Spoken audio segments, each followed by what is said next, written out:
Alhamdulillah kita lanjutkan sharif anil haqnya. Di antara penghalang seseorang dari kebenaran, uslubul mukhatabah bil haqqi. Cara menyampaikan kebenarannya ya dengan cara penyampaian yang salah.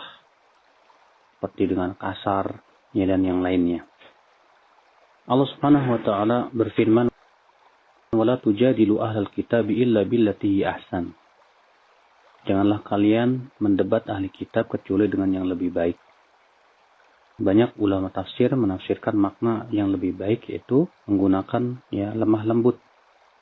Karena kelembutan itu adalah disukai oleh semua orang. Rasulullah bersabda, "Inna rifqa la yakunu fi syai'in illa zanahu."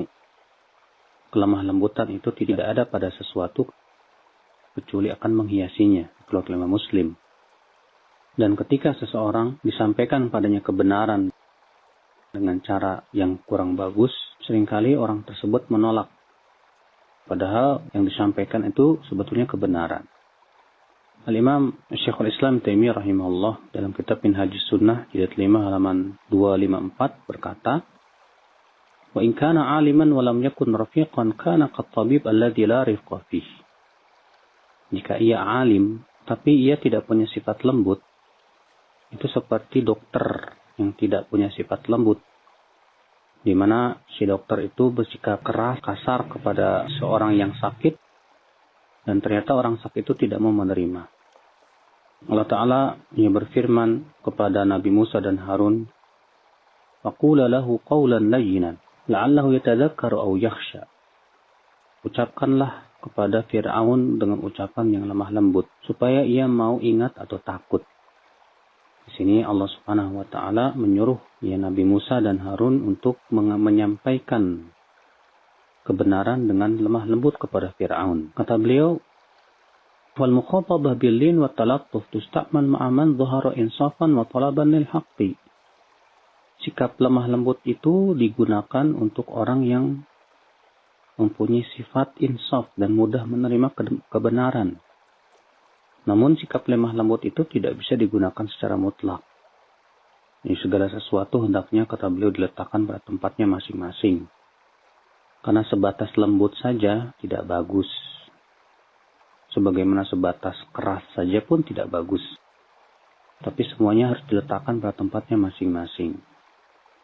Siddiq Hasan Khan berkata dalam kitab Abjadul Ulum jilid 1 halaman 129, "Inna rad bit-tawbikh yahtiku hijab al-haibah wa yuriful jur'ah 'ala al-hujum bil khilaf wa yuhayyijul hirsa 'ala al-israr."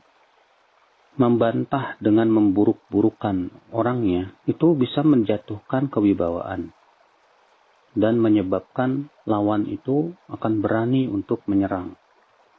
Bahkan menyebabkan orang yang kita bantah itu semakin ngeyel. Ini perkataan beliau ini menunjukkan bahwa walaupun kita membantah itu dengan hujah dan dalil secara ilmiah, tapi kalau kita isinya memburuk-burukan, menjelek-jelekan, maka itu menjadi sebab orang yang kita bantah akhirnya muncul emosinya.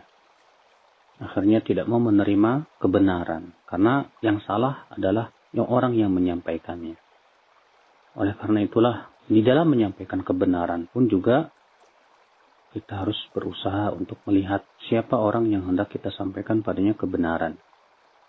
Kata Ibnu Qayyim rahimahullah di dalam kitab Miftah Daris Sa'adah jilid 1 halaman 171, "Wa ammal mu'aridun al-mad'un bil haqqi fa naw'an." Adapun orang-orang yang menentang yang didakwahi dengan kebenaran itu ada dua macam. Yud'auna bil mujadalah billati ahsan. Mereka didakwahi dengan cara berdebat dengan yang lebih baik. Jika mereka menerima, maka pada waktu itu kita debat dengan kuat, dengan hujah dan burhan.